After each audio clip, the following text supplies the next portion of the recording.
ఆయన ఎట్టున్నారు ఏంది ఇలా ఎప్పుడు నేను గుర్తుందా చెప్పండి. ఆత్మఫలాల్లో మొట్టమొదటిది అయినా ప్రేమ గురించి చెప్పుకున్నాం. దేవునికి స్తోత్రం. రైట్. మొట్టమొదటిగా ప్రేమలో 3 రకాలుగా, లేకపోతే దేవుడు ముగ్గురిని ప్రేమించాలని చెప్పాడు. మొట్టమొదటిగా దేవుణ్ణి ప్రేమించాలి, రెండవదిగా పొరుగు వారిని ప్రేమించాలి, మూడవదిగా శత్రువుని ప్రేమించాలి. దేవునికి స్తోత్రం. చూడండి, గలతీయులకు రాసిన పత్రిక 5వ అధ్యాయం 22వ వచనం. గలతీయులకు రాసిన పత్రిక 5వ అధ్యాయం 22వ వచనం. గలతీయులకు రాసిన పత్రిక 5వ అధ్యాయం 22వ వచనం. అమ్మా, ఆత్మఫలమేమనగా ప్రేమ, సంతోషము. చాలు. మొదటిగా ప్రేమ గురించి మనం తెలుసుకున్నాం. దేవుడు మనిషిని ఏ విధంగా ప్రేమిస్తున్నాడు, దేవుడు మనిషిగా ఈ లోకానికి ఎందుకు వచ్చాడు, ఈ లోకానికి వచ్చి ఎవరిని ఏ విధంగా ప్రేమించాడు, ఎవరితో ఏ విధంగా జీవించాడు అనేది మనం మొట్టమొదటి మాట ద్వారా మనం నేర్చుకున్నాం. రెండోదిగా ఈరోజు మనం నేర్చుకోపోయే మాట పేరు ఏంటంటే సంతోషం. చెప్పండి, నాకు వినపడట్లా, ఇంకా గట్టిగా చెప్పండి. సంతోషం. ఈ సంతోషం అనేది ఈరోజు మన కుటుంబాలలో కరువైపోతూ ఉంటుంది. ప్రతి కుటుంబాలలో చూడండి, ఎంతగానో డబ్బులు ఉంటాయి, ఎంతగానో ఆస్తి ఉంటుంది, వ్యాపారం బాగానే ఉంటుంది, కానీ ఆ యొక్క సంతోషం అనేది కుటుంబంలో ఉండదు. మనం సంపాదించుకొని ఒక మంచాన్ని, ఒక బెడ్ని కొనుక్కుంటాం, కానీ ఆ బెడ్ మీద మనకి సంతోషం అనేది ఉండదు. దేవునికి స్తోత్రం. డబ్బు పెట్టి ఒక మంచి ఇల్లు కట్టుకుంటాం, కానీ ఆ ఇంటిలో మనకి ఏముండదు? చెప్పాలి సంతోషం అనేది ఉండదు. ఎంతగానో పేరు ఉంటుంది, ఎంతగానో కావలసిన ఆస్తిపాస్తులు అన్నీ ఉంటాయి, కానీ మనకి ఏముండదంటే ఇంటిలో సంతోషం అనేది కరువైపోతూ ఉంటుంది. దేవునికి స్తోత్రం. హల్లెలూయా. భర్త వల్ల భార్యకు ఉండకపోవచ్చు, లేకపోతే భార్య వల్ల భర్తకు ఉండకపోవచ్చు, వారి వల్ల పిల్లలకు ఉండకపోవచ్చు. ఏదో ఒక విధంగా కుటుంబంలో సంతోషం అనేది ప్రతి ఒక్కరికి కరువైపోతుంది ఈ రోజుల్లో. అవునా కదా? ఏం చేస్తున్నారు మీ పిల్లగాళ్ళు? వెనక జరగంటారా, వెనక వాడు అడిగు ఆడ జరుగు, అక్కడికి జరుగు, చిన్న జరుగుతుంది. మాకెళ్ళుడిగా. హల్లెలూయా. గట్టి స్తోత్రం చెప్పండి. రైట్. సంతోషం అనేది మనకి డబ్బులో దొరకదు, సంతోషం అనేది ఆస్తిలో దొరకదు, సంతోషం అనేది వ్యాపారంలో దొరకదు, సంతోషం అనేది ఇంట్లో దొరకదు, లోకంలో దొరకదు, మనిషిలో కూడా దొరకదు, పిల్లలలో కూడా దొరకదు. ఆ సంతోషం మనకి ఎక్కడ దొరికిద్దంటే కేవలం దేవుని యొక్క సన్నిధిలో మాత్రమే, దేవుని సన్నిధిలో మాత్రమే దొరుకుతూ ఉంటుంది. చూడండి, మొట్టమొదటిగా మనకి ఈ లోకంలో సంతోషం అనేది మనకి కావాలి. దేవుడు రెండోదిగా దేవునిలో ఉన్న ఒక మంచి లక్షణం, మొట్టమొదటి లక్షణం ప్రేమ అయితే, దేవునిలో ఉన్న రెండో మంచి లక్షణం ఏంటంటే సంతోషం. ఆయనలో ఉన్న సంతోషం ఈరోజు ఇక్కడ కూర్చున్న ప్రతి ఒక్కరిలో కూడా దేవుడు సంతోషము చేత మనలందరినీ నింపునుగాక. హల్లెలూయా. ఈ సంతోషం నీకు కావాలంటే నీవు కొన్ని పనులు చేయాలి. మొట్టమొదటిగా మనం ఏ విధంగా ప్రేమించాలని ప్రేమ గురించి మనం తెలుసుకున్నప్పుడు, మొట్టమొదటిగా దేవుని ప్రేమించాలని దేవుడు మాట్లాడారు. రెండవదిగా పొరుగు వారిని ప్రేమించాలని దేవుడు మాట్లాడారు. మూడవదిగా శత్రువుని ప్రేమించాలి. ఇది ప్రేమను మనం పంచడం. ఇప్పుడు ప్రేమను పంచిన తర్వాత ఇప్పుడు రెండోది సంతోషం మనకు కావాలి. సంతోషం అనేది మనం పంచలేము, సంతోషం మనం తీసుకోగలుగుతాం, మన దగ్గర మనకు కావాలి. సంతోషం మనం పంచలేము, కానీ ముందు మనకు కావాలి. కొన్ని కుటుంబాల్లో సంతోషం అనేది ఉండదు. గొడవలు, ఎప్పుడు గొడవలు, సమాధానం లేక, ఇంట్లో గొడవల వల్ల, ఇంట్లో తాగుడు వల్ల, ఇంట్లో కోట్లాట్ల వల్ల, ఇంట్లో ఎన్నో ఇబ్బందుల వల్ల ఇంట్లో సంతోషం అనేది ఇప్పుడు ఈ కుటుంబాలలో కరువైపోతూ ఉంటుంది. దేవునికి స్తోత్రం చెప్పండి. ఇప్పుడు అమ్మా నాతో మాట్లాడు. ఇప్పుడు మొట్టమొదటిగా మనకు సంతోషం కావాలంటే ఆ సంతోషం అనేది మనకి దేవుని యొక్క సన్నిధిలో మాత్రమే దొరుకుతుంది. చూడండి, 16వ కీర్తన 11వ వచనం చూడండి ఒకసారి. 16వ కీర్తన 11వ వచనం. 16వ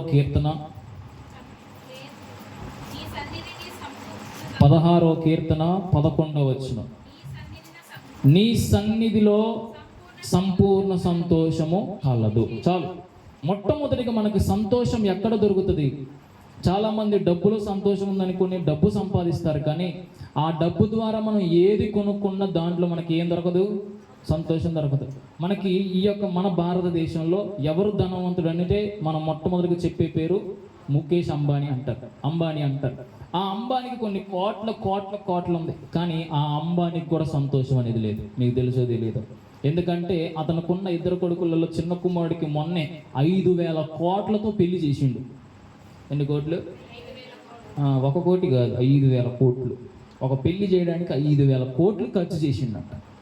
ఆ 5,000 కోట్లు ఖర్చు చేసినా కూడా ఆ పెళ్లి కొడుకు తండ్రిలో కూడా ఏమీ లేదంటే సంతోషం అనేది లేదు. అంటే ఇప్పుడు చెప్పండి, డబ్బులో సంతోషం ఉందా?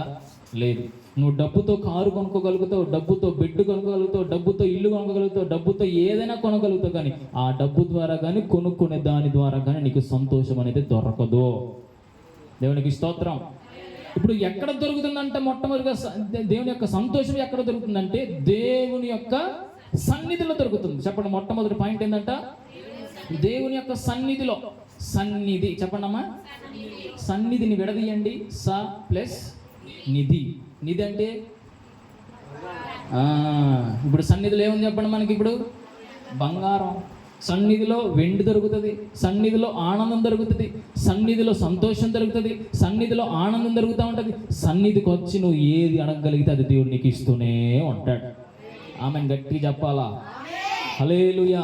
ఇప్పుడు దేవుని సన్నిధిలో నువ్వు వచ్చేసి దేవుని సన్నిధిలో ఎంతగానో సంతోషం. ఇందాక మనం పాడినాం కదా, నీ సన్నిధానంలో సంపూర్ణ సంతోషం, ఆనందించుకునే విలువైన అవకాశం. ఎక్కడ ఉందంటే అవకాశం? ఇప్పుడు దేవుని సన్నిధికి రాగలిగితే, దేవుని సన్నిధిలో మోకరించగలిగితే, దేవుని సన్నిధిలో నీకు పాటలు ఉంటాయి, దేవుని సన్నిధిలో నీకు ఆరాధన ఉంటుంది, దేవుని సన్నిధిలో నీకు వాక్యం ఉంటుంది, దేవుని సన్నిధిలో నీకు ప్రార్థన ఉంటుంది, దేవుని సన్నిధిలో నీకు ప్రవచనాలు ఉంటాయి, దేవుని సన్నిధిలో నీకు భాషలు వినబడతా ఉంటాయి. వీటన్నిటి ద్వారా నువ్వు దేవుని స్తుతిస్తుండగానే నీ లోపల ఎంతగానో చీకటి శక్తులు ఉండొచ్చు, సాతాను శక్తులు ఉండొచ్చు, దురాత్మలు పీడించవచ్చు, ఎన్నో బాధల చేత నువ్వు సన్నిధికి వచ్చినా ఆ యొక్క బాధల నుంచి విడుదల చేసి దేవుని సన్నిధిలో దేవుడు నీకు సంతోషము చేత నింపునుగాక.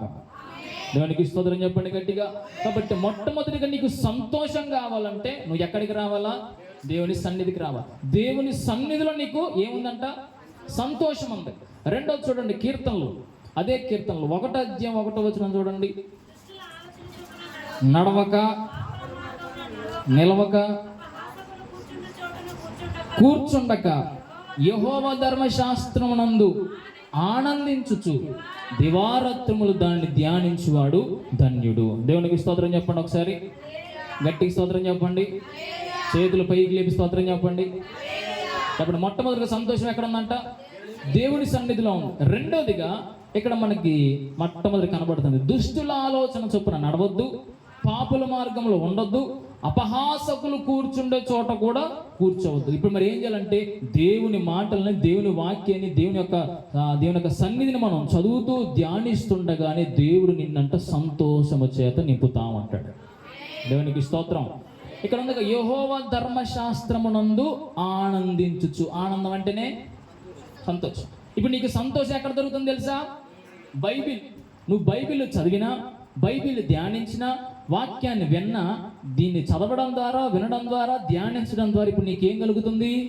సంతోషం కలుగుతుంది. చాలా మంది ప్రార్థనలకు వెళ్తారు కానీ ఏమనరు, ఏం కాదు, అది ఏం చేయదు మనల్ని. ఒక్క తొక్కు దగ్గర అంటే దెబ్బ మొత్తం వెళ్ళిపోద్ది. దాన్ని పట్టించుకోదు. నాకు చూడండి, ఖమ్మం నుంచి వచ్చిన, మీరు ఎక్కడి నుంచి రావడానికి కూడా అర్ధగంట లేట్లు పెట్టిన ఒక్కళ్ళకి. దేవునికి స్తోత్రం చెప్పండి, గట్టిగా చెప్పండి.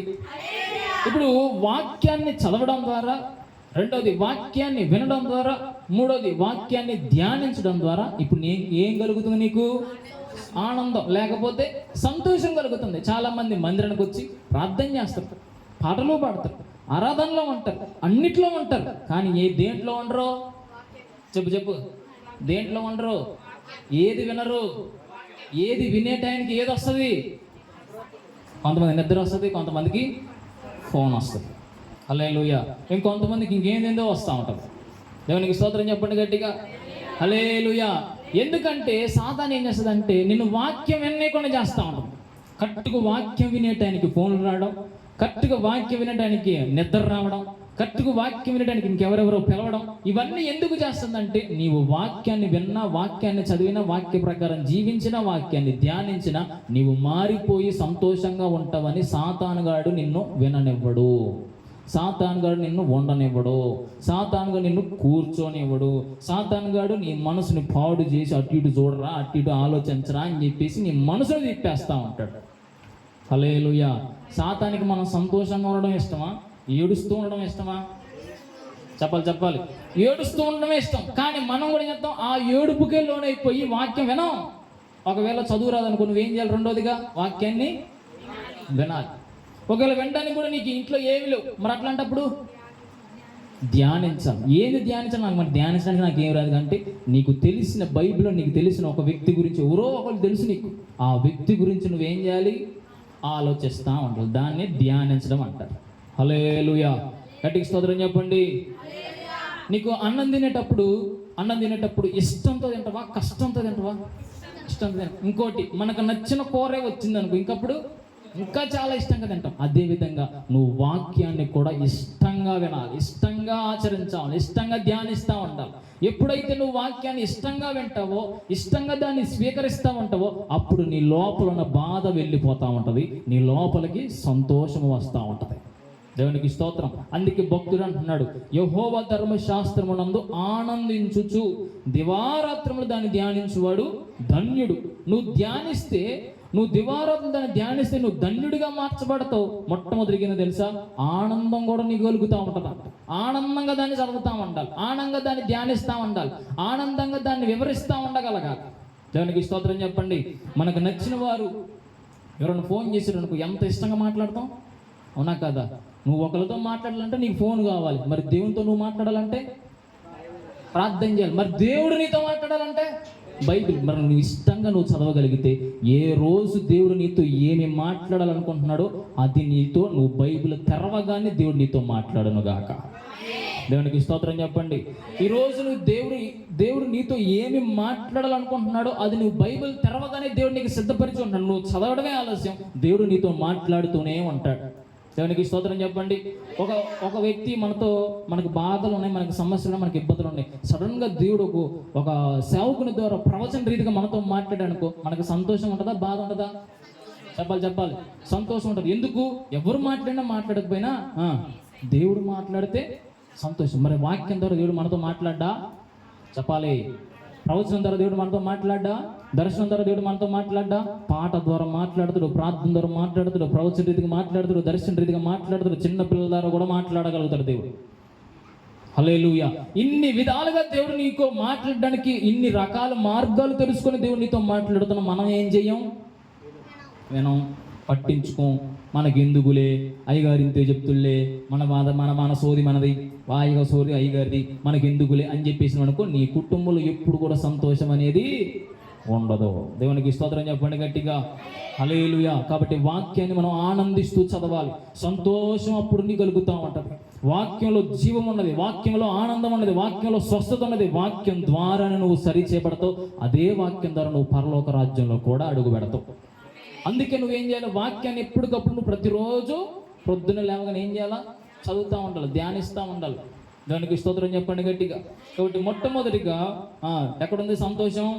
దేవుని సన్నిధిలో సంతోషం ఉంది. రెండోదిగా వాక్యాన్ని ధ్యానించడం ద్వారా సంతోషం ఉంది. మూడోదిగా మనం చూడగలిగితే, ఎల్లప్పుడూ దేవుని మనం ఆరాధించాలంట. ఏం చేయాలి చెప్పండి? దేవుణ్ణి ఆరాధన చేయాలి. ఎప్పుడు దేవుని ఆరాధన తెలుసా? కొద్దిసార్లు మనం లేవగానే పొద్దున మనం చేసేది, ఒకవేళ నీకు పొద్దున్నే లేవగానే ప్రార్థన చేసి ఆ చెడ్డ అలవాటు లేదనుకో, ఏ అలవాటు? లేవగానే ప్రార్థన చేసే అలవాటు, ఒక మంచి అలవాటు నీకు లేదనుకో, ఒకవేళ నువ్వు మరిచిపోయి అమ్మని చీపురు పట్టుకున్నావు, ఊడుచుకుంటూ పోతున్నావు, ఆ టైంలో నువ్వేం చేయగలచ్చు? ఆరాధన. చెప్పండి. ఆరాధన అంటే, ప్రార్థన అంటే కేవలం మోకాలు లేచి చేస్తేనే ప్రార్థన కాదు. నీవు పని చేసుకుంటూ కూడా దేవుని ఆరాధన చేయవచ్చు. నువ్వు పని చేసుకుంటూ కూడా దేవుణ్ణి స్తుతించవచ్చు. నువ్వు పని చేసుకుంటే ఇప్పుడు నువ్వు ఊడ్చుకుంటూ పోతున్నావు. మొట్టమొదటిగా నీళ్ళని ఊడ్చుకుంటున్నావు కాబట్టి నువ్వు మొట్టమొదటి నీ నోట్ల నుంచి కూడా రావాల్సిన ఒక పదం ఏంటంటే, నాకు ఈ మంచి నీళ్ళని ఇచ్చినందుకు నీకు స్తోత్రం.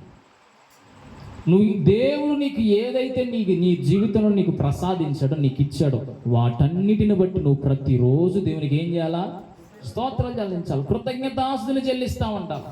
అందుకే దావీదు అంతగానో ఆశీర్వదించబడ్డానికి గల కారణం ఏంటంటే, ఆయన రోజుకు 7 సార్లు ఏం చేస్తాడంట? స్తుతులు చెల్లించేవాడంట. 3 సార్లు మాత్రమే ప్రార్థన చేస్తాడంట. నువ్వు ప్రొద్దున లేచినప్పుడు దగ్గర నుంచి పడుకునేటప్పుడు, తినేటప్పుడు, లేచేటప్పుడు, తిరిగేటప్పుడు, వ్యాపారంలో కానీ, నీ పనిలో కానీ, డ్రైవింగ్లో కానీ, కూర్చున్నా, లేచినా, నడిచినా, పడుకున్నా, ఏ సమయంలో నీ నోరు ఖాళీగా ఉండకూడదు. కూడదు. ఎప్పుడు కూడా నువ్వు స్తుతిస్తుంటా ఉండాలి. పొద్దున్న లేవను ఒక 5 నిమిషాలు చేతులు పైకి స్తోత్రాలు చెప్పు, లేకపోతే ఒక 10 నిమిషాలు దేవునికి స్తోత్రాలు చెప్తా ఉండు. నువ్వు స్తుతులు చెల్లిస్తుండగానే నీ కుటుంబం యొక్క పరిస్థితులు దేవుడు మార్చేస్తాడు.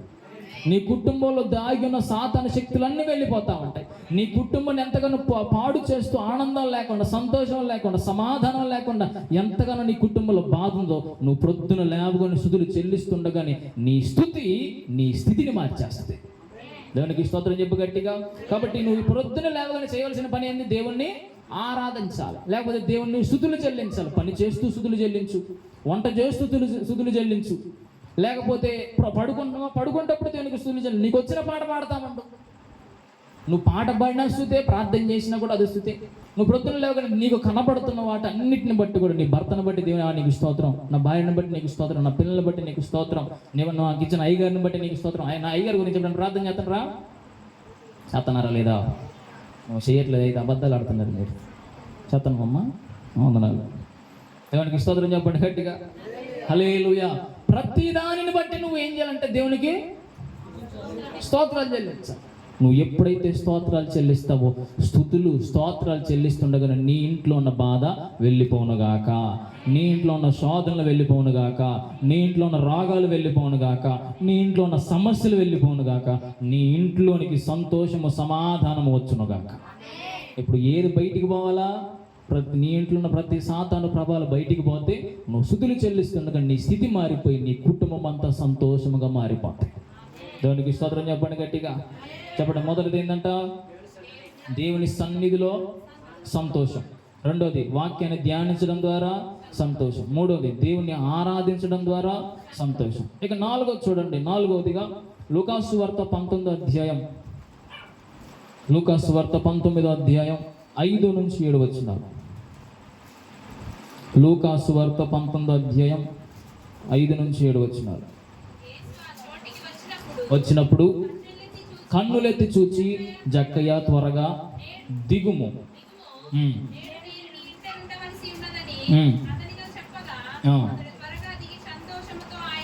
సంతోషముతో ఆయనను చేర్చుకున్నాను. చాలు. చూడండి, ఇక్కడ యేసయ్య ఎరుగపట్నంలో అలా నడుచుకుంటూ వస్తున్నాడు. ఇక నాకులు చూడండి, సింధు. యేసయ్య నడుచుకుంటూ వస్తున్నాడు. జక్కయ్య ఏ చెట్టు మీద ఉన్నాడు? మేడి చెట్టు మీద ఉన్నాడు. సడన్గా యేసు కూడా అక్కడికి వచ్చేసి జక్కయ్యని చూసి ఏమంటున్నాడంటే, కన్నులెత్తి, జక్కయ్య త్వరగా దిగుము అంటున్నాడు. ఏమంటున్నాడు? త్వరగా దిగుము, నేడు నేను నీ ఇంట ఉండవలసి ఉన్నదని అతను చేతో చెప్పగా అతడు త్వరగా దిగి, ఎట్లా దిగి? త్వరగా దిగి సంతోషముతో ఆయనను చేర్చుకున్నాడు. ఎట్లా చేర్చుకున్నాడంట? సంతోషంతో ఆయన చేర్చుకున్నాడు. ఈ జక్కయ్య ఎవరంటే సుంకపు గుత్తదారుడు, అంటే ట్యాక్స్ కలెక్టర్. మనకి ఈ లోపల ఎన్నో ట్యాక్స్లు ఉన్నాయి. ఇంటికి ట్యాక్స్, పంటికి ట్యాక్స్, ఒంటికి ట్యాక్స్, వాటర్కి ట్యాక్స్, కరెంటు బిల్లుకి ట్యాక్స్, ఇక ఉన్న వెహికల్కి ట్యాక్స్, అన్నిటికీ ట్యాక్స్లే. అట్లనే ఈ రోజుల్లో అంటే సంవత్సరానికి ఒకసారి, నెలకు ఒకసారి కట్టేది. ఆ రోజుల్లో అంటే రోజు కడతానే ఉండాలి. అట్లా ఆయన ట్యాక్స్ కలెక్ట్, అంటే అందరి దగ్గరకు పోయి ట్యాక్స్ కలెక్ట్ చేసుకున్నాడు. ఇట్లా ట్యాక్స్ కలెక్ట్ చేసుకున్నాడు ఈ యొక్క జక్కయ్య. ఈయన పెద్ద ధనవంతుడు. ఈయనకు కూడా యేసయ్య చేస్తున్న అద్భుతాలు, మహత్కారాలు, సూచకులు అన్నీ చూశాడు.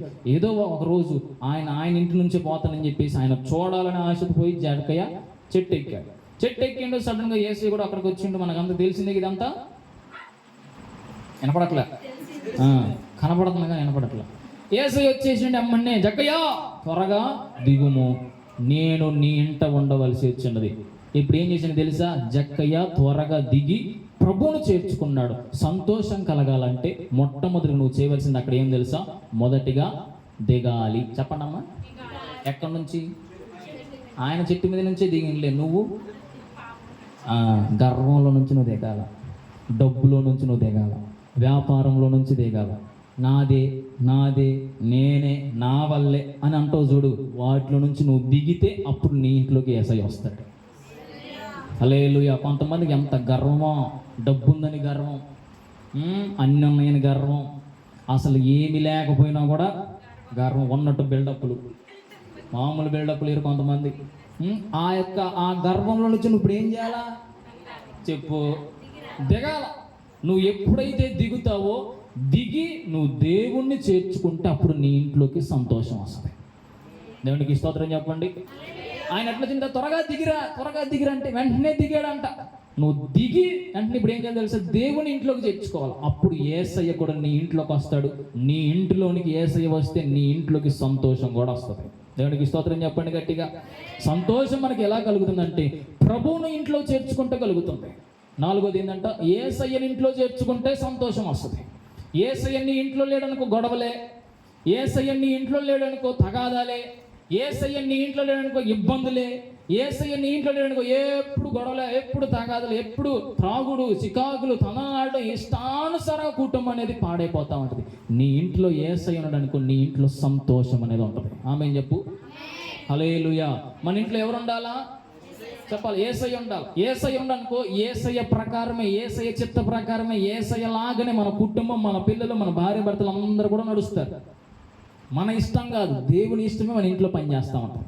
కానీ ఇప్పుడు మన ఇంట్లో ఎవరు ఉంటున్నారంటే సాతాను ఉండడం వల్ల ఎప్పుడు కూడా దేవుని ఇష్టాలు పనిచేయట్లే, సాతాను ఇష్టాలు, మన ఇష్టాలే పనిచేస్తూ ఉన్నాయి. అందుకే మన ఇంట్లో సమాధానం అనేది లేదు, సంతోషం అనేది లేదు, ప్రేమ అనేది లేదు. ఎవరికి వాళ్ళు కొట్టుకోవడం, తిట్టుకోవడం, అరుసుకోవడం, బాదుకోవడం, ఇదే పని. ఇప్పుడు నీ ఇంట్లోకి సంతోషం రావాలంటే మొట్టమొదటిగా నీవు నీ యొక్క స్టేజ్లో నుంచి నువ్వు దిగి దేవుని ఇంట్లోకి ఆహ్వానిస్తే అప్పుడు నీ ఇంటిలోనికి సంతోషం అనేది వస్తుంది. దేవునికి స్తోత్రం చెప్పండి గట్టిగా. హల్లెలూయా. యేసయ్య జక్కయ్య ఇంటికి ఎప్పుడైతే వచ్చాడో జక్కయ్య స్థితిగతులన్నీ మారిపోయినాయి. ఆయన ఏమన్నా పోయి చెప్పిండు, అయ్యా మరి నేను మనుషుల దగ్గర పోయి పన్ను ట్యాక్స్ కలెక్ట్ చేస్తున్నాను పోయి జక్కయ్య చెప్పిండు యేసయ్యకి. మరి జక్కయ్యనైనా యేసయ్య అడిగిండు, నువ్వు 4 గంటలు వసూలు చేసినావు కదా, 4 గంటలు తీసుకున్నావు, 1 అడగాల్సింది 2 అడిగినావు, 2 అడగాల్సింది 4 యేసయ్య అడిగిండా చెప్పాలి, అడగలే. ఆయన చెప్పలేదు, ఈయన కూడా అడగలేదు. కానీ ఎప్పుడైతే యేసయ్య ఇంట్లోనికి వచ్చాడో జక్కయ్య అంటున్నాడు, అయ్యా నేను ఎవరి దగ్గర అయితే ఎక్కువగా తీసుకున్నాను, ఎవరి దగ్గర అయితే మోసం చేశాను వారికి నేను 4 గంటలు ఇచ్చేస్తాను. ఆ మారు మనసు ఎందుకు వచ్చింది?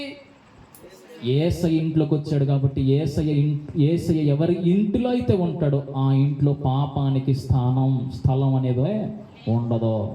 దేవునికి స్తోత్రం. ఆయన చేసిందంతా ఒప్పేసుకుంటున్నాడు. ఎందుకు? పరిశుద్ధపరచబడదు ఇల్లు. ఎందుకంటే ఇల్లంతా సంతోషం చేత నింపబడదు. ఎందుకంటే ఇల్లంతా ఆనందం చేత నింపబడదు, ఆశీర్వదించబడది. యేసయ్య నువ్వు నీ ఇంట్లోకి చేర్చుకోవాలి. ఈరోజు నీ ఇంట్లో యేసయ్య ఉంటే నీ ఇంట్లో సంతోషం ఉంటుంది.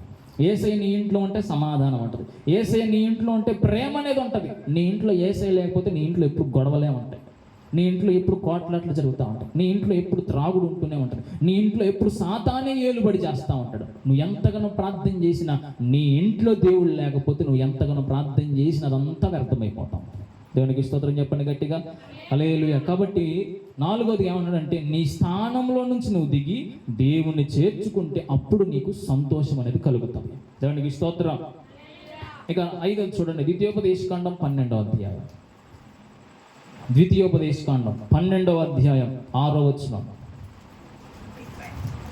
ద్వితీయోపదేశకాండం 12వ అధ్యాయం 6వ వచనం.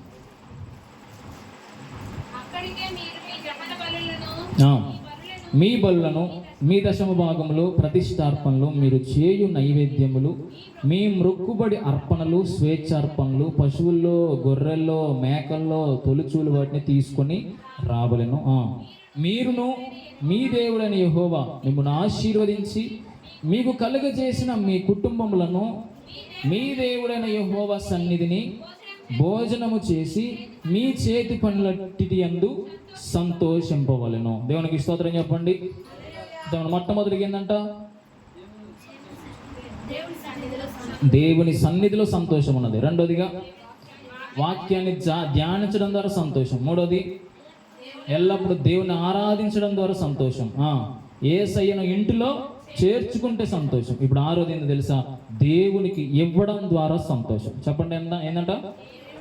ఇవ్వడం ద్వారా. ఇక్కడ మనకు కనపడేది ఏంటంటే దేవునికి దశమ భాగంలోనో, ప్రతిష్టార్పణలోనో, మ్రొక్కుబడుల్లోనో, స్వేచ్ఛార్పణలోనో, గొర్రెల్లోనో, మేకల్లోనో, వాటిలో దేవుని వాటన్నిటిలో నుంచి మొదటి భాగాన్ని, ఎన్నో భాగాన్ని, మొదటి దానిని మనం దేవుని సన్నిధికి తీసుకొని రావాలి. ఏ విధంగా తెలుసా?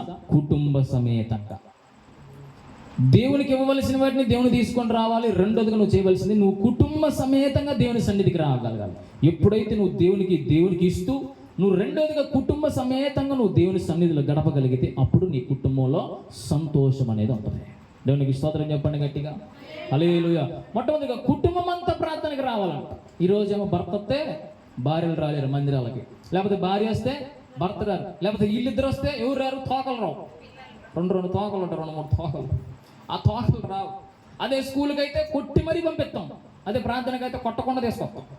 కొత్తరా లేకపోతే ఆడే ఉండరా, ఓ 10 రూపాయలు ఎత్తే కొనుక్కొని వాడే అన్నట్టు రానియం వాడిని రానియం. మళ్ళీ వాడు ఏడిచింది అనుకో, మళ్ళీ అమ్మని లేచి ఉరుకుడు, వాడిని కొట్టడం తిడతాం ఏదో ఒకటి చేస్తాం. మళ్ళీ వాడు ఏడిచింది, ఆ ఏడుపు ఒకటి మళ్ళీ ఇబ్బంది, ఎన్ని చికాకులు చేస్తామో.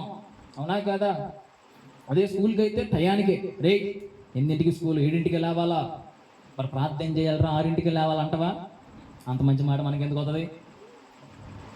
8ంటికి స్కూల్ కూడా టక్కన లేవాలి. లేకపోతే వాడు ఈపు సాప్ అయిపోద్ది. వాడు టక్క లేపేస్తాం, ఇది చేస్తాం అన్ని వాడి కోసం అన్ని చేసి పెట్టేస్తాం. అన్ని చేసి నానా కొడక తండ్రి బంగారం బుజ్జి లేవనా అయిపోయిందిరా. నీ మమ్మీ నేను రేపు పోతాం మమ్మీ లేనన్న అట్ట కాదు నాన్న లేనన్న నాన్న అయిపోద్ది. తర్వాత నానిందా పుట్టిద్ది. అవునా కదా? చెప్పాలా? ఒక్కరోజు స్కూల్కి పోకపోతే నువ్వు ఎంతగానో కొడతావు. మరి ఒక్కరోజు మందిరానికి ఒక అర్ధగంట లేట్ ఎందుకు ఏమనవింది నాకు అర్థం కాదు. రే నువ్వు ఇప్పుడు ఈ టైంలో ఎక్కడ ఉండాలరా? ప్రార్థనలో ఉండాలరా. మరి ప్రార్థనకి ఎందుకు పోవట్లేరంటే నువ్వు పోతున్నావు పెద్ద వాడు అన్నాడు అనుకో, నీ మొహం యాడ్ పెట్టుకుంటావు. నువ్వు పోతున్నావు అని వాడే నీకు రివర్స్ క్వశ్చన్ అయితే ఏం చెప్తాం మనం? నువ్వు చేసేది ఏం లేదు, నాకంటే పనులు ఉన్నారా అని కవర్ చేస్తావా? హల్లెలూయా. స్తోత్రం చెప్పడింది. 5వదిగా దేవునికి ఇవ్వడం ద్వారా నీకు దేవుడు సంతోషాన్ని ఇస్తాడు. మనకి దేవుడు 5 రకాలైన అర్పణలు ఇచ్చాడు. 5 రకాలైన అర్పణలు. చెప్పండి ఎన్ని రకాలు? నాకెళ్ళి చూడండి, నాకెళ్ళి చూస్తే మీకు అర్థమైంది. మొట్టమొదటిగా ప్రతిష్టార్పణ అనండి, ప్రథమ ఫలం అనండి, లేకపోతే దశంభాగం. 3వది మొక్కుబడి అనండి, 4వది కృతజ్ఞత అర్పణ అనండి, 5వది స్వేచ్ఛార్పణ. ఇవన్నీ మళ్ళీ చెప్పలేస్తారా? ప్రథమ ఫలం అంటే దేవుడు మనకి ఇస్తున్న వాటన్నిటిలో నుంచి మొట్టమొదటిది బియ్యంలో అయినా కూరగాయలైనా పిల్లల్లో అయినా ప్రతి దాంట్లో నుంచి మనం తీయాలి. 2వది ప్రతిష్టార్పణలు అంటే దశంభాగాల్లో మనం దేవుని తీసుకొచ్చి ఇవ్వాలి. 3వది మొక్కుబడి. నీకు దేవుడు ఏదైనా మేలు చేస్తే, నీకు ఏదైనా దేవుడు గొప్ప కార్యం చేస్తే మనం మొక్కుకుంటాం, అయ్యా నాకు ఇది చేస్తే నీకు ఎంత ఇస్తా అని అంటారు, దాన్ని మొక్కుబడి.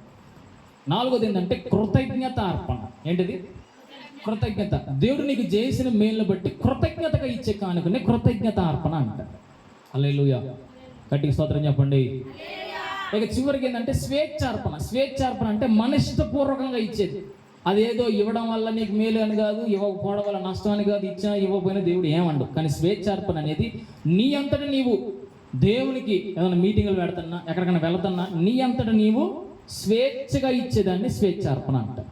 నువ్వు మందిరానికి వచ్చేటప్పుడు లేకపోతే దేవుని సన్నిధికి వచ్చేటప్పుడు ఈ 5 రకాలైన అర్పణలలో ఒక్క అర్పణను నీ చేతితో పట్టుకొని మందిరానికి, లేకపోతే నీ అర్పణ నీ ఆరాధన వ్యర్థమే. అర్పణ లేనిదే ఆరాధన లేదు.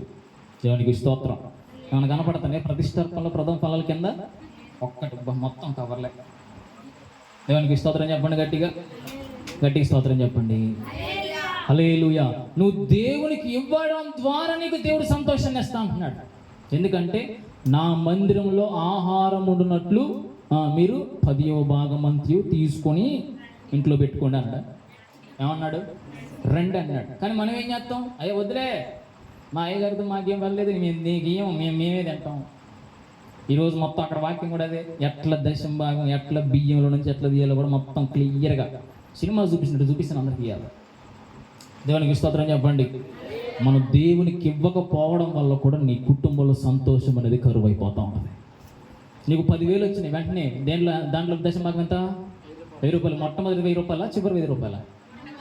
మనం మాత్రం చివరి 10వ భాగం కాదు, 5వ భాగం, 2వ భాగం, 1వ భాగం ఇట్లా తీసేసి చివరిలో మిగిలితే అప్పుడు దేవునికి ఎత్తనం అనుకో, మనది కూడా ఈ దేవుడికి తీసకపోయి నువ్వు వెనకుండరా. నీ బతుకంతా వెనకనే ఉండాలి, ముందుకు రాకూడదు నువ్వు. హల్లెలూయా. ఇది అంట సాతానుగాడు చేసే ఒక పన్నాగం.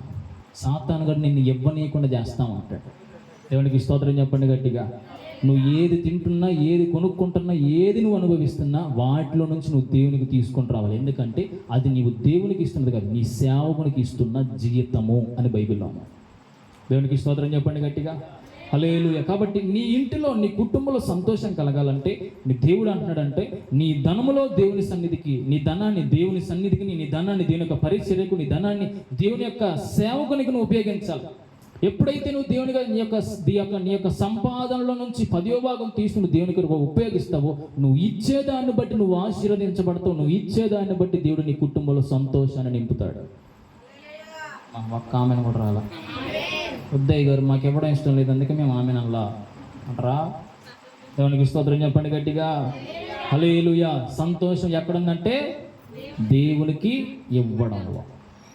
నువ్వు ఎంతగానో ఇస్తా ఉంటావో అంతగానో దీవించబడుతూనే ఉంటావు. దేవునికి స్తోత్రం చెప్పండి గట్టిగా. దేవునికి ఇచ్చి నష్టపోయిన వారు ఈ లోకంలో ఎవరు లేరు. దేవునికి ఇవ్వకుండా బాగుపడిన వారు కూడా ఎవరు లోకంలో లేరు. ఇచ్చినా నష్టపోలేదు, ఇవ్వకుండా బాగుపడలేదు. కాబట్టి నువ్వు ఇస్తేనే నీకు దేవుడు ఆశీర్వాదం అంటున్నాడు. నువ్వు ప్రతిరోజు పొద్దున్న తింటున్నావు కదా, నువ్వు తినే దాంట్లో నుంచి మీకు ఎగ్జాంపుల్ చెప్పినా, మన పొద్దున్నే ఒక గిన్నె తీసుకొని దాంట్లో మొత్తం బియ్యం పోస్తాం కడగడానికి. నువ్వు ఇప్పుడు ఏం చేయాలి తెలుసా? పోసిన ఆ గిన్నెలో నుంచి ఒక పిరిగడి తీసి కవర్లో పోయాలి. అది నువ్వు దేవునికి ఇస్తున్న మొట్టమొదటి భాగం. సోమవారం పొద్దున పోసి ఒకవేళ సాయంత్రం కూడా వండినావు అనుకో, మళ్ళీ సాయంత్రం పోసిన దాంట్లో నుంచే ఆ కవర్లో నుంచి కాదు, మళ్ళీ ఆ బస్తా 25 కేజీల నుంచి బస్తాల నుంచి పిరిగడి తీయడం కాదు. నువ్వు తినే దాంట్లో నుంచి దేవునికి తీయాలా, నువ్వు వండుకునే దాంట్లో నుంచే దేవునికి తీయాలి తప్ప 25 బస్తాల కంట బియ్యం ఉంది కదా 2.5 కేజీలు తీసి ఎగిరిపోయినప్పుడు అది అక్రమం. క్రమం ఏంది? నువ్వు తినే దాంట్లో నుంచే. ఎందుకు? దేవుడు కూడా నీ కుటుంబ సభ్యుల్లో ఒకడు. నీ భర్త, భార్య, 2 పిల్లలు అనుకో, 4గురితో పాటు 5వ వ్యక్తి ఎవరు? దేవుడు. కాబట్టి ఆయన కూడా నువ్వు చేస్తున్నావని నువ్వు పోసుకున్న దాంట్లో నుంచి సోమవారం పొద్దునైతే సోమవారం ఒక పిరికెడు, సోమవారం సాయంత్రం అయితే మంగళవారం 2, బుధవారం 2, గురువు, శుక్రు, శని, ఇంత పెద్ద మూట అయిపోయింది. ఇప్పుడు ఆ మూటని ఎత్తుకొని అడిగి రావాలి. నువ్వు చెప్పాలి, చెప్పు గట్టిగా, చర్చికి రావాలి. ఇప్పుడు నువ్వు ఏది ఇచ్చినట్టు దేవునికిగా ఆయన దానికి ఇచ్చేసినావు, నీది నువ్వు తినేసినావు. ఇప్పుడు నువ్వు దేవునికి ఇవ్వడం ద్వారా నీ కుటుంబంలోకి వచ్చేది ఏంటిది? చెప్పు. సంతోషం అనేది వస్తుంది. మొట్టమొదటి కంటే దేవునికి ఇవ్వాలంట, రెండోది కుటుంబ సమేతంగా మందిరానికి రావాలి. అది దేవుడు మాట్లాడుతున్న మాట. అక్కడ నువ్వు కుటుంబంలో ఒక్కరు రాకపోయినా చూడండి, ఒక్క వ్యక్తి వల్ల కూడా సాతాను కుటుంబం అంతటిని కూడా శోధిస్తూ ఉంటుంది. కుటుంబంలో ఉన్న 4గురు ఎప్పుడైతే మందిరంలోకి వచ్చి మోకరించి ప్రార్థన చేస్తారో వారి ద్వారా దేవుడు ఇంకా కుటుంబం అంతటిని ఆశీర్వదిస్తాడు. ఏ ఒక్కరైతే బయట ఉంటారో ఆ ఒక్క వ్యక్తి ద్వారా కూడా కుటుంబం అంతా మరలా సాతాను యొక్క ఆధీనంలో వెళ్ళిపోతా ఉంటుంది. అందుకే దేవుడు అంటున్నాడు, దేవునికి ఇవ్వాల్సిన దేవునికి తీసుకుని రండి, రెండోదిగా కుటుంబ సమేతంగా రావాలి. దేవునికి స్తోత్రం చెప్పండి గట్టిగా. చెప్పండి. మొట్టమొదటిగా ఏంటంట? దేవుని సన్నిధిలో సంతోషం. రెండోది వాక్యాన్ని ధ్యానించడం ద్వారా సంతోషం. మూడోది ఆరాధించడం ద్వారా సంతోషం. నాలుగోది యేసయ్య ఇంట్లో చేర్చుకుంటే సంతోషం. ఆరోది దేవునికి ఇవ్వడం ద్వారా సంతోషం. ఇక చివరికి చూడండి, 2 కొరింథీ 8వ అధ్యాయం 2వ వచనం. 2 కొరింథీ 8వ అధ్యాయం 2 కొరింథీ 8వ అధ్యాయం 2వ వచనం. ఏలయనగా వారు బహుశ్రమల వలన పరీక్షింపబడగా అత్యధికముగా సంతోషించిరి. చాలు.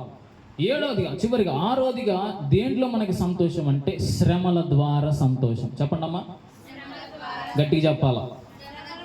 నాకెళ్ళి చూడు, ఎలా నాకెళ్ళి చూడు, బయట తిరుగు, గోడగా అనుకోవద్దు, మొత్తం తిరిగించగా. దేవునికి స్తోత్రం చెప్పండి. వారు బహుశ్రమల వలనంట పరీక్షింపబడగా అప్పుడు అత్యధికముగా సంతోషించారంట. ఎలాగ సంతోషం అంటే శ్రమలు కలిగే కొలది మనకి సంతోషం వస్తుందంట. చెప్పండి, ఎవరికైనా శ్రమలు వస్తే సంతోషం అవుతుందా? శ్రమల ద్వారా మనకి ఏమవుతుంది? ఏడుపు వస్తూ ఉంటుంది, బాధలు వస్తూ ఉంటాయి, ఇబ్బందులు వస్తాయి. కానీ బైబిల్ ఏమంటుందంటే శ్రమల ద్వారా నీకు సంతోషం, శ్రమల ద్వారా నీకు ఆనందం. దేవునికి స్తోత్రం. కొద్దిగా శ్రమ వచ్చినా, కొద్దిగా బాధ వచ్చినా, కొద్దిగా ఇబ్బంది వచ్చినా నాకే రావాలా ఈ పాడుబడ్డ రోగం, నాకే రావాలా ఈ రోగం, నాకే రావాలా ఈ బాధ, నాకే రావాలా ఈ శోధన, నేనే దొరికిన ఈ లోకంలో ఇంకెవ్వడ దొరకలేదా అని అనుకుంటా ఉంటాం. కానీ బైబిల్ ఏమంటుంది తెలుసా? ఒక పౌలు గారు బైబిల్ ఒక మాట తెలుసా? శోధింపబడిన మీదట మీరు సువర్ణము వలె మారెదరు. ఆమె చెప్పు. నేను చెప్తే చెప్పడం కాదు, ఎప్పుడు చెప్పించుకోవడమే. దేవునికి స్తోత్రం చెప్పండి గట్టిగా. ఎప్పుడు శ్రమల నీకు వచ్చే శ్రమల ద్వారా అంట, శ్రమలు నిన్ను సువర్ణము వలె మార్చేస్తాయంట. శ్రమల ద్వారా నీకు ఎంతో ఆశీర్వాదం అనేది దాగి ఉన్నది. శ్రమల ద్వారా నీకు ఎంతో ఆనందం అనేది ఉన్నది. శ్రమల ద్వారా దేవునికి ఎన్నో ఆశీర్వాదాలు అనేది దాగి ఉంచాడు. దేవునికి స్తోత్రం. కాబట్టి దేవుని నమ్మినందున కూడా నీకు శ్రమలు వస్తూ ఉంటాయి. ఒరే దిగినవా అంటారు చాలామంది. ఆ మతంలో దిగినవా అంటారు. ఏ మతంలో? ఆ మతంలో దిగినవా అంట. నువ్వు దిగినావు కదా, మేమన్నా తెలుసా? ఆ మతంలో ఎక్కినవా అనాలి. నువ్వు ఏం చేసినా ఎక్కినా. అలా దిగినవారా అంటారు. ఈ దిగే మతం కాదు, ఎక్కుంటూ పోయే మతం.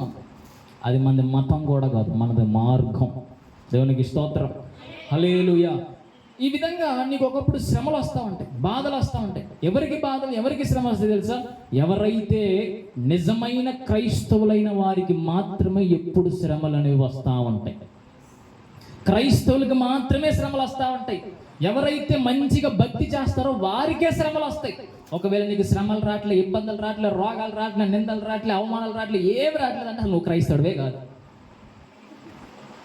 అర్థమైంది నేను చెప్పింది? నువ్వు క్రైస్తవుడు అయితే నీకు ఎప్పుడు కూడా శ్రమలు వస్తూనే ఉంటాయి, ఎప్పుడు నీకు బాధలు వస్తూనే ఉంటాయి. ఎందుకంటే క్రైస్తవుడు అంటేనే శ్రమ పడేవాడు, క్రైస్తవుడు అంటేనే నిందలు పడేవాడు. నిందకు ప్రతిగా, మేలుకు ప్రతిగా కీడు చేసేవాడు కాదు, కీడుకు ప్రతి కీడు చేసేవాడు కాదు క్రైస్తవుడు. ఎన్ని శ్రమలు వచ్చినా భరించేవాడే క్రైస్తవుడు అంటే. ఎన్ని బాధలైనా పడేవాడే క్రైస్తవుడు అంటే. ఈరోజు నీకు శ్రమలు వస్తున్నాయా? శ్రమలను బట్టి ఆనందించు. ఆ శ్రమల ద్వారా దేవుడు నిన్ను ఆశీర్వదించబోతున్నాడు. ఆ బాధల ద్వారా దేవుడు నిన్ను ఆశీర్వదించబోతున్నాడు. ఆ వేదనల ద్వారా దేవుడు నిన్ను ఆశీర్వదించబోతున్నాడు. నిందల ద్వారా దేవుడు నిన్ను ఆశీర్వదించబోతున్నాడు. అందుకే బైబిల్లో పౌలు గారు అంటున్నారు, శోధింపబడిన మీదట మీరు సువర్ణము వలె మారిపోతారట. మనం బంగారం మొత్తం మట్టి కొట్టిపోయింది అనుకో, మొత్తం మట్టి ఉంది, గోల్డ్ కలర్లో ఉన్నది నల్ల కలర్లోకి వచ్చింది అనుకో. ఇప్పుడు దాన్ని ఎక్కడ తీసుకుపోతాం మనం? ఒక వ్యక్తి కంసాల దగ్గర తీసుకుపోతాం. కంసాలు ఏం చేస్తాడు? ఆ కొలిమిలో వేసేసి దానికి ఏందేందో ఆ ఆయిల్ పోసేసి దాన్ని ఏంటంటే తిప్పి తిప్పి తిప్పి తిప్పి తిప్పి మళ్ళీ ఇంకేదో నీళ్ళు పోసి దాంట్లో వేసి చివరి గట్ట పట్టుకుని అట్లా లేపంగానే మెల్లమెల్ల మెరిసిపోతూ ఉంటుంది బంగారం తాడు. ఆ యొక్క దాంట్లో వేస్తాడు చూడండి, అదే దేనికి సాదృశ్యం అంటే శ్రమలకు సాదృశ్యం. నువ్వు బంగారానికి సాదృశ్యం అయితే, నువ్వు బంగారాన్ని కొలిమిలో వేసేసి వాటిలో ఆ యొక్క ఆయిల్ ఈ యొక్క ఆయిల్ కలిపి తిప్పంగా అవి నీకు శోధనలకు సాదృశ్యం. నువ్వు ఎప్పుడైతే శోధనలో నలిగిపోతావు అంటావో నీకు ఎంతగానో పట్టిన ఆ మట్టంతా కొట్టుకొని పోతుంది. ఆ మట్టంతా బంగారాన్ని ఏ విధంగా అయితే విడిచిపెట్టి వెళ్ళిపోతావు అంటదో, ఏ విధంగా అయితే ఆ మట్టంతా బంగారాన్ని విడిచిపెట్టి వెళ్ళిపోతావు, శ్రమల ద్వారా కూడా నువ్వు శోధించబడినా చివరికి నువ్వు సువర్ణము వలె మారిపోతావు. చివరిగా నువ్వు ఆశీర్వాదకరంగా మారిపోతావు. అందుకే దేవుడు అంటున్నాడు, శ్రమల ద్వారా నీకు ఆశీర్వాదం, శ్రమల ద్వారా నీకు సంతోషం కలుగుతుంది, శ్రమల ద్వారా నీకు ఆనందం కలుగుతుంది. కాబట్టి ఎప్పుడైనా శ్రమలు వచ్చిననుకో, అయ్యా నాకు శ్రమలు వద్దు ప్రభువు ప్రార్థన చేయ, మాకు ఈ శ్రమలను ఏ విధంగా జయించాలో కావలసిన జ్ఞానాన్ని నాకు ఇవ్వని ప్రార్థన చేయాలి. దేవునికి స్తోత్రం చెప్పు. హల్లెలూయా. యోసేపుకి ఎన్నో శ్రమలు పడంగా చివరికి దేవుడు అతన్ని అడుక్కునే వాళ్ళకి చేశాడా? ఎట్ట చేశాడు? ప్రధానమంత్రిని చేశాడు. దావీదు కూడా ఎన్నో శ్రమలు పడ్డాడు. శ్రమలు పడి చివరికి ఏమైంది?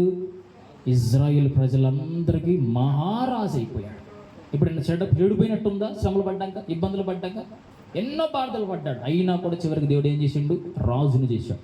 ఈరోజు నీకు వస్తున్న శ్రమలు నీ యొక్క ఆశీర్వాదానికే, నీకొస్తున్న బాధలు నీ యొక్క దీవెన కొరకే, నీకొస్తున్న కష్టాలు నీ యొక్క మేలు కొరకే. ఆమేన్ చెప్పు. చిన్నపిల్లగాళ్ళు అయితే కర్ర తీసుకుని మంచిగా చెప్పేటండి. దేవునికి స్తోత్రం చెప్పండి గట్టిగా. హల్లెలూయా. ప్రతి శ్రమ నిన్ను పరలోకం తీసుకొని వెళ్తుంది. ఫ్లోలో లేరు మీరు. దేవునికి స్తోత్రం చెప్పండి గట్టిగా. సంతోషం నీకు ఎలా కలుగుతుందంటే, మొట్టమొదటిగా యేసయ్యని, దేవుని యొక్క సన్నిధిలో ఉండడం ద్వారా నీకు సంతోషం వస్తుంది. రెండోదిగా వాక్యాన్ని ధ్యానించడం ద్వారా సంతోషం వస్తుంది. మూడోదిగా ఆరాధించడం ద్వారా సంతోషం. నాలుగోదిగా యేసయ్యని ఇంట్లో చేర్చుకోవడం ద్వారా దేవుడు నీకు సంతోషాన్ని ఇస్తున్నాడు. ఐదోదిగా దేవునికి ఇవ్వడం ద్వారా నీకు దేవుడు సంతోషిస్తున్నాడు. చివరిగా శ్రమలు పడడం ద్వారా, శ్రమల్లో నువ్వు అనుభవించడం ద్వారా దేవుడు నీకు సంతోషాన్ని అందిస్తున్నాడు. ఈరోజు ఒకవేళ సంతోషం లేక నువ్వు బాధపడుతుంటే, నీ ఇంట్లో సంతోషం అనేది లేదు, ఎప్పుడు గొడవలు ఉన్నాయో, ఇబ్బందులు ఉన్నాయో, ఈ రోజు నుంచి దేవుడు నీకు 6 పాయింట్లు చెప్పాడు, 6 మాటలు చెప్పాడు. ఈ 6 మాటల ప్రకారం నువ్వు జీవించి చూడు, వెంటనే నీ కుటుంబంలో ఉన్న సాతాను శక్తులు నిన్ను, నీ కుటుంబాన్ని విడిచిపెట్టి వెళ్ళిపోవును గాక. నీ ఇంట్లో ఉన్న బాధలు వెళ్ళిపోవును గాక, నీ ఇంట్లో ఉన్న రోగాలు వెళ్ళిపోవును గాక, నీ ఇంట్లో ఉన్న నిందలు వెళ్ళిపోవును గాక, నీ ఇంటిలోనికి సంతోషము వచ్చును గాక, సమాధానం వచ్చును గాక, ప్రేమ వచ్చును గాక. హల్లెలూయా. కాబట్టి సంతోషం మనకు కలవాలంటే నువ్వు దేవుని ఎంతగానో ప్రేమిస్తూ ఉండాలి, ఆయన ఎంతగానో ఆరాధిస్తూ ఉండాలి, ఆయన దగ్గర ఆయన నీ ఇంటిలోనికి చేర్చుకోవాలి. ఎట్లా చేర్చుకోవాలంట? దిగి. ఎట్లా చేర్చుకోవాలా? ఆయన జక్కయ్య చెట్టు మీద ఉన్నాయా, పక్కనే మా ఇల్లు వెళ్ళిపో అన్నాడా? ఏం చేసిండు? దిగి, చెట్టు మీద నుంచి దిగి ఆయనతో పాటు ఎక్కడికి వెళ్ళిండు? వాళ్ళ ఇంట్లోకి వెళ్ళిపోయాడు. దేవునికి స్తోత్రం చెప్పండి గట్టిగా. కాబట్టి నీవు కూడా నీ యొక్క స్థానంలో నుంచి నువ్వు దిగి నీవు దేవుణ్ణి ఆహ్వానించగలిగితే దేవుడు నీ ఇంట్లోకి వస్తాడు. ఆయన నీ ఇంట్లోకి అడుగు పెట్టగానే నీ యొక్క రూపురేఖలన్నీ మారిపోతాయి, నీ స్థితిగతులన్నీ మారిపోతాయి. దేవునికి స్తోత్రం చెప్పండి గట్టిగా. కాబట్టి దేవుళ్ళో ఉన్న మొట్టమొదటి లక్షణం ప్రేమ, రెండవది సంతోషం. ఆయనలో ఉన్న సంతోషం మనందరికి వచ్చునుగాక, ఆయనలో ఉన్న ప్రేమ మనందరిలోకి వచ్చునుగాక. చెప్పండి, మొట్టమొదటి ఎన్ని ఫలాలు ఇవి? ఆత్మ ఫలాలు ఎన్ని? 9 రకాలైన ఆత్మ ఫలాలు. ఈ 9 రకాలైన ఆత్మ ఫలాల్లో మొట్టమొదటి దేవుడు మనతో ఏం మాట్లాడారు? ప్రేమ. ఎవరిని ప్రేమించాలి? దేవుణ్ణి ప్రేమించాలి. రెండోది పొరుగు వారిని ప్రేమించాలి. మూడోది శత్రువుని ప్రేమించాలి. రెండో మాట ఏంటిది? సంతోషం. ఎలా సంతోషం వస్తుందంట? దేవుని సన్నిధిలో సంతోషం, వాక్యాన్ని ధ్యానించడం ద్వారా సంతోషం, దేవుణ్ణి ఆరాధించడం ద్వారా సంతోషం, దేవుని ఇంట్లో చేర్చుకోవడం ద్వారా సంతోషం, దేవునికి ఇవ్వడం ద్వారా సంతోషం, చివరిగా శ్రమల ద్వారా కూడా సంతోషం. కాబట్టి ఈ సంతోషాలు దేవుడు మనకి, మన కుటుంబాలకి ఇచ్చునుగాక. దేవుడి కొన్ని మాటలు దీవించునుగాక. ఆమేన్.